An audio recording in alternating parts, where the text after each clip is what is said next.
Ini adalah HP baru Vivo yang merupakan cikal bakal hadirnya Vivo V60.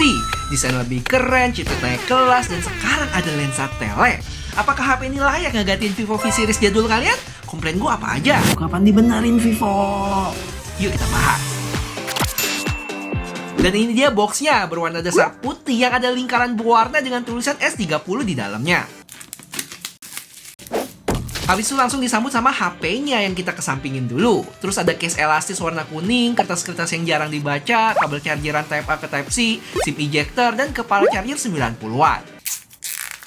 Pas dinyalain, langsung disambut sama Origin OS 5 berbasis Android 15 ya. Yang kayak biasa, gue setup dulu, renggi sidik jari, dan setelah kelar, storage-nya udah kemakan 30-an giga dari total 256 punya gue. Terus, karena ini China ROM, jangan kaget kalau bloatware-nya banyak banget. Terus jangan lupa kita install Google Play Store dulu, ya nggak ribet kok. Tinggal buka V App Store, search dulu, habis itu install deh, dan enable Google Service-nya. Terakhir login kayak biasa aja. Impresi gue sama HP ini suka banget sih sama desain-desain HP kayak gini guys. Tipe-tipe boxy dengan frame flat, terus kamera modulnya juga bisa dibilang cukup minimalis. Tapi untuk warna kuning punya gue ini, dia punya kamera modulnya yang hitam semua ya, dan berasa cowok banget nggak sih? Sedangkan untuk pink dan biru masih kelihatan dua bulatan lensanya, dan framenya juga punya warna cerah tuh. Dan perlu diapresiasi sih, jadi nggak sekedar cuma beda warna aja, tapi ada hal lain yang ngebedain. Buat materialnya dari kaca dan minim jiplakan sidik jari ya. Cuma untuk bagian framenya dia dari polikarbonat. Tapi kenapa di modul kameranya cuma ada tulisan telelens ya? Lensa lain kayak main sama ultrawide nggak insecure apa? Di sebelah kanan HP ini ada volume dan power button, di kiri kosong, terus di atas ada mic, AR blaster, dan di bawah lubang speaker, port Type-C, mic, dan dual SIM slot card yang nggak bisa tambah memori. Dan nggak cuma bagian belakang yang cakep, tapi depannya juga sama ya. Punya ukuran 6,67 inch dengan bezel tipisnya. Untuk dagunya ada tebelan dikit, tapi overall termasuk tipis juga sih secara keseluruhan. Digenggam enak, nggak tebel juga di 7,49 mili dengan berat 192 gram. Mirip banget kayak Oppo Reno 14 yang baru gua review kemarin. Nggak kalah cakep HP-nya tuh. Nanti cus kesana kalau belum nonton deh. Nah lanjut kita ke spesifikasi. Mulai dari layarnya yang punya ukuran 6,67 inch AMOLED dengan chipset baru yaitu Snapdragon 7 Gen 4 berfabrikasi 4 nanometer buatan TSMC, penerus 7 Gen 3 tentunya. Yang peningkatannya diklaim Qualcomm cukup tinggi nih, di 27% CPU, 30% GPU, dan 65% NPU. Untuk skor Antutunya sendiri kalau gua cek meningkat lumayan juga nih, dari 800 ribuan untuk Snapdragon 7 Gen 3 di Vivo V50 punya gua ini ke 1 jutaan. Dan kalau bener S30 ini bakal di rebrand jadi Vivo V60, penantian selama 3 seri dari Vivo V30 yang pakai Snapdragon 7 Gen 3 berakhir juga. Dan harusnya seri V60 ini bakal menarik buat dilirik. Cuman sayangnya sama kayak pendahulunya, untuk storage masih pakai UFS 2.2. Terus buat baterai 6500 mAh yang support 90 watt charging. Dan lanjut kita ke kamera yang gak kalah seru, karena kali ini ketambahan lensa telefoto 50 megapiksel, yang mana di seri sebelumnya cuma ada lensa utama 50 megapiksel dan 8 megapiksel ultrawide. Terus kalau buat selfie-nya masih sama 50 megapiksel berautofokus. Loh bang, tapi di V50 kan ultrawide-nya 50 megapiksel dan ada Zeiss-nya juga. Jadi downgrade kah? Tenang-tenang, sekali lagi ingat ini versi Cinanya ya. Tapi kalau mengacu ke model sebelumnya di S20 kemarin yang hasil rebrand ke V50, sama kok ultrawide-nya di 8 megapiksel dan nggak ada Zeiss. Dari pengalaman-pengalaman sebelumnya, spek emang ada perbedaan ya, walaupun nggak banyak. Cuman dari sisi desain bakal sama. Dan penambahan lensa telefoto kali ini menurut gue bakal masuk juga sih. Sama kayak Reno 14 yang sebelumnya nggak ada telefoto, tapi sekarang ada, walaupun secara harga ada kenaikan. Ini ya anggota BBK Group habis ngerumpi apa dah, sampai sepakat semua buat tambahin tele. Untuk spek lainnya, HP ini udah HP 5G, stereo speaker, infrared, dan lain sebagainya. Dengan haptic feedback yang sayangnya getarannya masih lemah dan nyebar gitu. Kapan dibenerin Vivo? Terus Vivo S30 ini nggak nongol sendiri ya, ada saudaranya itu S30 Pro Mini yang nggak kalah seru juga sih. Karena secara ukuran dia punya layar yang lebih kecil di 6,31 inch. Terus chipsetnya juga lebih ngebut pakai Dimensity 9300 Plus dengan LPDDR5X dan UFS 3.1. Sedangkan baterai sama, dengan kamera juga hampir sama, kecuali sensor lensa utamanya pakai IMX921. Habis itu dari sisi tampilan, kalau gua cek kamera modulnya tipenya yang hitam semua tuh, termasuk warna pink sama birunya dengan frame bermaterial aluminium. Dengan frame bermaterial aluminium.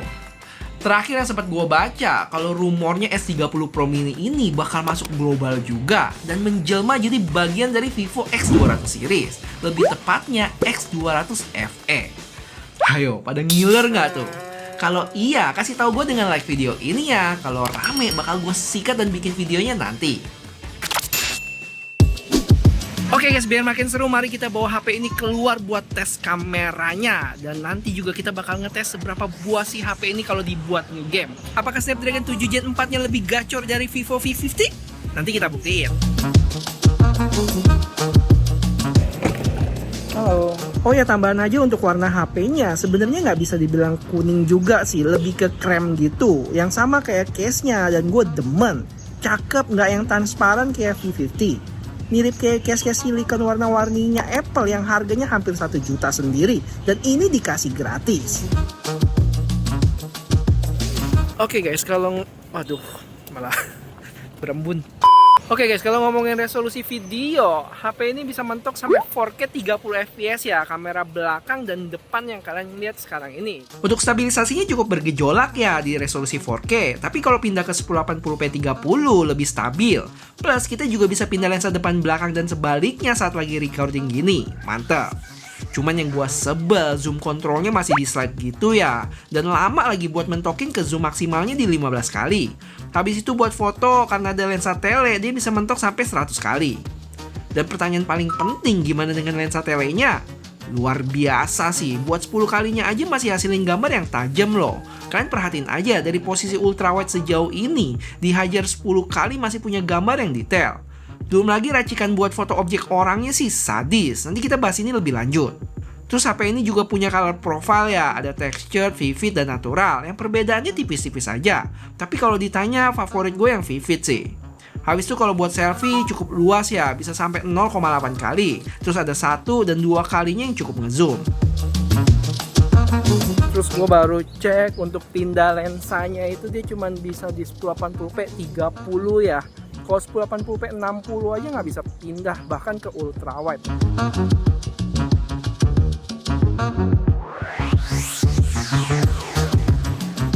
Oke guys, kalau ngomongin OS, HP ini dengan Vivo V50 series itu emang agak beda ya. Dia ini pakai Origin OS, yang mana khusus untuk HP-HP China ROM nih. Sedangkan yang V50 global itu biasanya dia pakai Vantage OS ya. Yang menurut gua sih gua lebih suka Origin OS ya. Alasannya pertama, saat kita ke galeri dan untuk foto yang pakai watermark, kalau misalnya kita mau lurusin, masa watermarknya ikut miring tuh.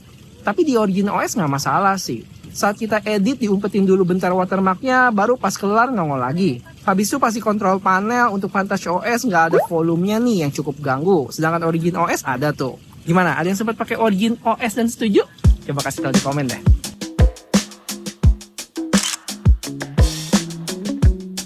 Next, gue harus acungi jempol ke Vivo yang hasil fotonya terutama buat objek orang cakep banget. Racikan atau pemrosesan gambarnya on point banget sih. Kalian bisa lihat gambar yang B aja, terus beberapa detik kemudian disulap jadi kinclong. Udah kayak diambil sama kamera profesional gak sih? Terakhir yang bisa gue komplain dari kameranya, paling ultrawide-nya yang cukup jomplang sama lensa wide-nya. Kalian bisa lihat tuh. Ya nggak bisa harap banyak sih dari ultrawide 8 megapikselnya. Dan semakin gelap makin jomplang lagi. Harusnya pas keluar global nanti bisa dapat yang 50 megapiksel. Oke guys, setelah tadi kita cobain tes kamera, langsung aja sekarang ke gaming yang gue cobain Genshin Impact. Yang performance gamenya gue nyalain ya. Dan kalau diperhatiin, game mode-nya itu mirip HP iQOO yang kemarin baru aja gue review. Di sini ada informasi tentang performance gamenya dan buat fiturnya ini lumayan rame ya. Di antaranya ada motion control dan ada bypass charging juga loh. Keren sih ini. Dan buat gamenya sendiri untuk settingannya gue mentokin rata kanan ya, highest 60 fps. Dan gue main selama 20 menitan yang dapat fps rata-rata udah termasuk baik di 47,3 fps. Kalau gue bandingin sama tes kemarin di Vivo V50 yang pakai Snapdragon 7 Gen 3, hasilnya lebih rendah ya di 42,3 fps. Cuman dari sisi suhu dan konsumsi daya, Vivo V50 lebih baik ya. Suhu S30 itu mencapai 44,3 yang berkurang 9%. Sedangkan V50 kemarin suhunya lebih adem tuh di 41,3 derajat dengan baterai berkurang 7%. Jadi ya ada plus minusnya. Kayaknya udah gue sempet spill sebelumnya, HP ini punya 4 warna ya. Ada pink, biru, kuning, sama hitam. Untuk variannya sendiri ada 3, 12 plus 256 seharga 6,1 juta. Sampai 16 plus 512 di harga 7,5 juta. Dan sekali lagi ingat, ini harga resmi di Cina sana, yang mana bakal beda pas masuk Indonesia nanti. Dan terakhir, kalau Vivo S30 ini beneran menjelma jadi V60, bakal makin seru sih persaingan mid-range-nya. Terutama hadirnya telefoto bakal bikin foto dari Vivo V series-nya makin serem tuh. Belum lagi ada peningkatan dari sisi chipset yang sempat bikin banyak mendingers garuk-garuk kepala. Semoga beneran kejadian ya. Paling harapan gue cuma satu. Dengan peningkatan ini, semoga dari sisi harga kenaikannya nggak terlalu jauh ya. Syukur-syukur kalau bisa disamain. Gimana dengan harapan kalian buat V60 nanti guys? Coba share di komen deh.